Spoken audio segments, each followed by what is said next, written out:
Homer Phone Reports, c'est la réparation de votre téléphone, le remplacement de vos batteries et l'achat de tous vos accessoires indispensables. 38 rue du Docteur Mougeot à Saint-Dizier.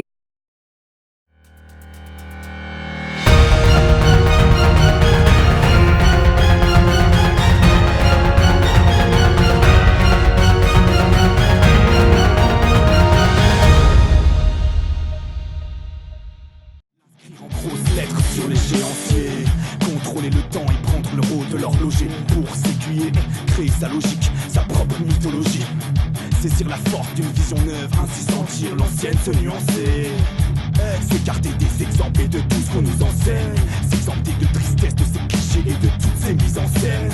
Alors le groupe il a été formé concrètement on va dire en 2013. Et nous on se connaît depuis longtemps, d'abord avec Mathias, on a évolué dans différentes formations, pas forcément aux mêmes instruments d'ailleurs. Et en fait ça s'est passé qu'on avait un groupe de punk rock avec Mathias qui était à la batterie et le batteur actuel qui était à la guitare. Et on s'est dit pourquoi pas inviter notre ami Le Boy, parce qu'il rappait depuis déjà un bout de temps. Puis en fait ça nous a tellement plu qu'on s'est dit pourquoi pas monter une formation rap rock. Et ça a un petit peu évolué comme ça en fait.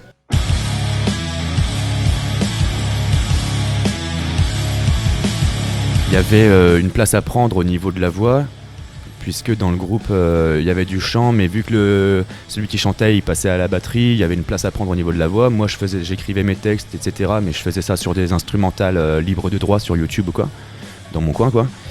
Et donc du coup ça, c'était une occasion en fait de créer un truc, ça servait bien à tout le monde et puis. Puis à la différence de certains groupes qui nous plaisaient d'avant, comme beaucoup de groupes de la Team Nowhere ou toutes ces choses-là dans les années 2000. Ce qui s'est passé là, c'est que c'est parti d'un featuring. D'origine, c'était pour un ou deux morceaux et on s'est rendu compte que ça nous plaisait, qu'il y avait des choses à faire là-dessus. Et ce qu'il y a, c'est que c'était deux univers différents qu'on a mis ensemble.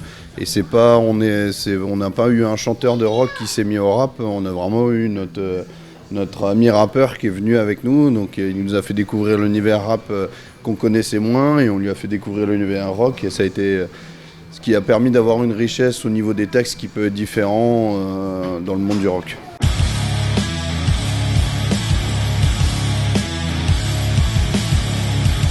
C'est très introspectif quoi, c'est très sur quelque chose de personnel, d'égoïste. Même si c'est en train de changer on va dire. Qu'est-ce qui est récurrent ? Disons que sur le premier EP, sur le deuxième EP, du coup, le P1, il y avait un vocabulaire qui était employé, qui était le vocabulaire de l'insecte, un peu, des trucs grouillants, des choses un peu, voilà quoi. Et c'était relatif au thème que j'avais choisi. Et sinon, ce qui est récurrent, voilà, c'est l'introspection, on va dire, le travail sur soi, etc.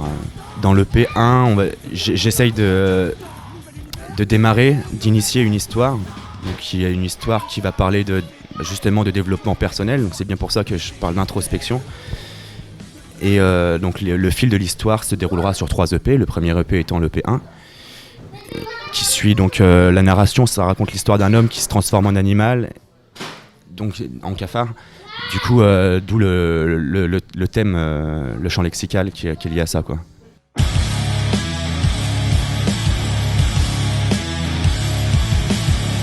Ça va être la suite de la métamorphose, quoi. Au début c'est un homme et au fur et à mesure il va se transformer en animal, d'où le titre de l'EP qui d'ailleurs, je tiens à le préciser, c'est pas supérieur en fait, ça indique une direction, c'est pas homme supérieur à animal, c'est une direction, voilà. Parce qu'on nous le reproche, oui, l'homme il est pas supérieur, les spécistes, voilà. Donc je préfère, voilà, il fallait mettre une flèche, ouais. Donc voilà, le P2 c'est la suite de la métamorphose, l'homme qui est à la fois homme, à la fois animal.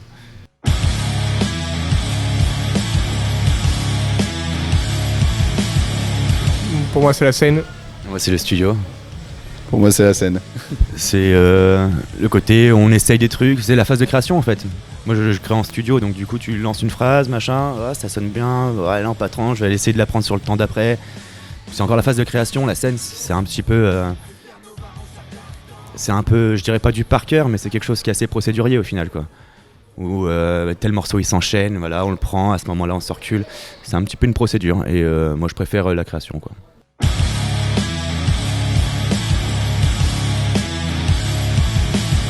Ouais, dans la crise d'adolescence. Ouais, un petit peu, ouais. Dans l'adolescence. Disons que ouais. le projet est mûr, mais on essaye toujours de faire du neuf, et pour ne pas nous lasser de nous-mêmes, et pour ne pas lasser aussi les gens qui peuvent nous écouter, mais surtout pour ne pas nous lasser nous. On essaie toujours de faire des choses qu'on n'a jamais faites et de partir dans des directions, voilà, un peu qu'on n'a jamais fait quoi. Ouais, tout le temps du neuf quoi, c'est le but quoi.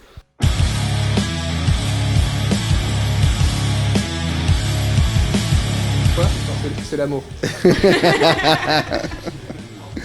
Non mais c'est vrai que pour avoir un mot pour définir la force du groupe, je pense que c'est un peu compliqué. Par contre c'est... Compliqué, c'est... Voilà, compliqué.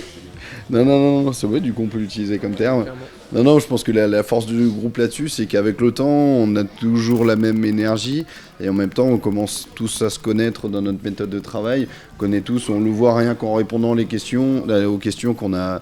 Voilà, on a des personnalités différentes, d'autres qui préfèrent être plus introvertis, d'autres qui préfèrent être plus extravertis. La cohésion, le mot c'est cohésion, Ouais, je pense. On peut le valider. Voilà.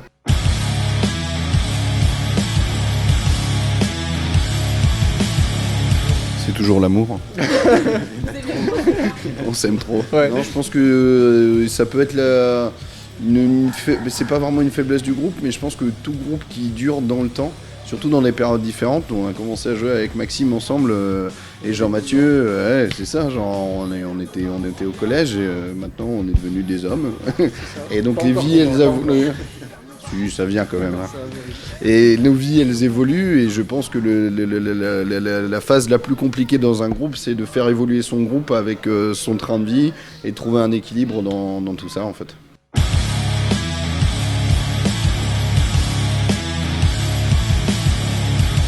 Je pense, moi, en tout cas, personnellement, mon rêve pour ASK serait d'évoluer avec le temps pour arriver en... Je vais pas dire c'est pas vraiment un statut, mais pouvoir vivre de la musique en fait. Ça serait vraiment l'étape supérieure sur ce groupe. Pour moi, mon rêve avec ASK serait juste de continuer à faire de la musique comme on le fait, beaucoup mieux encore, et qu'on continue à faire beaucoup de scènes. C'est là que je trouve on prend tous à peu près notre pied, à part Geoffrey apparemment. Personnellement, le rêve, ça serait, je pense, j'imagine, essayer de monter comme une grosse équipe où tout le monde, c'est un peu un rêve un petit peu idéaliste, hein, le rêve quoi. Voilà, qu'il y ait une grosse équipe qui soit main dans la main, qui soit sur plein de projets différents, mais qui ont tous un petit peu leur rôle à jouer dans chaque projet. Et voilà quoi, qu'il y ait une unité avec des acteurs, des potes qu'on connaît quoi, avec, que ce soit pour la vidéo ou d'autres groupes, etc. Monter une grosse équipe quoi.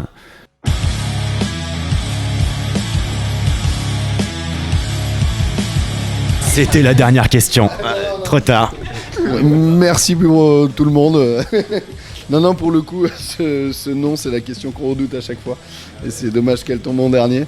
Pour le nom, il n'y a aucune explication. On essayait d'en donner à un moment, on a arrêté d'en donner. C'est issu de nos anciens projets, qui est devenu un acronyme de travail, qui est devenu un logo qui nous plaisait. Et que... Même pas. On essayait de dire avant association sauvetage des koalas ou des choses comme ça, mais non, pour le coup, il y a aucune signification à part l'historique du groupe. Ne jamais cesser de naître pour se connaître soi, essayer de l'être. Ne se tuer qu'à soi-même.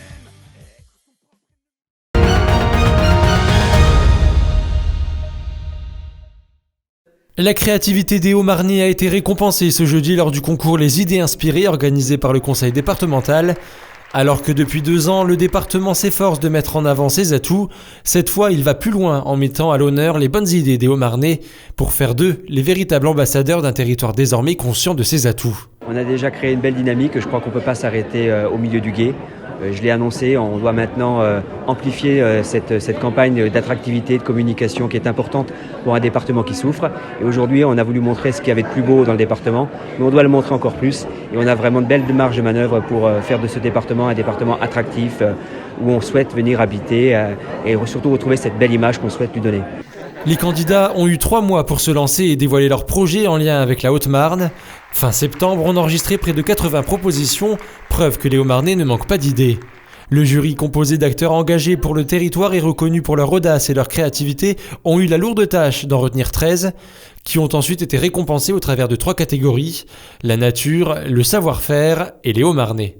Parmi eux, une jeune grenobloise arrivée il y a peu en Haute-Marne, déjà sous le charme de Chaumont et ses alentours, Théodora a décidé de créer sa bande dessinée pour raconter ce coup de foudre. Moi-même, je suis arrivée ici en 2015 et j'ai eu un coup de cœur pour la ville de Chaumont. Je trouve qu'il y a plein de choses à faire et je me suis dit, mais il y a quelque chose qui est paradoxal qu'il faut mettre en avant. On est dans une petite ville, mais à la fois, il y a beaucoup de choses qui se passent. Moi qui viens de Grenoble, il y a plein de choses que j'ai fait ici que je n'ai pas pu faire là-bas.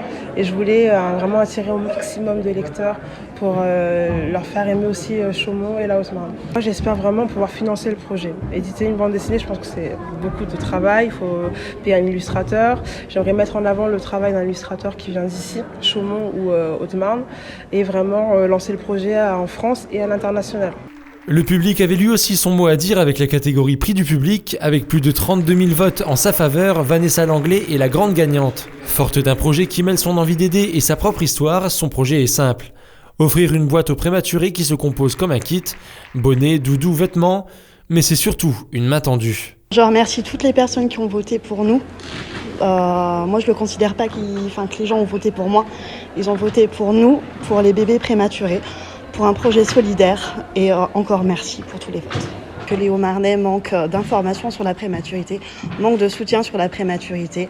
Et cette boîte, c'est un pas vers eux, en fait.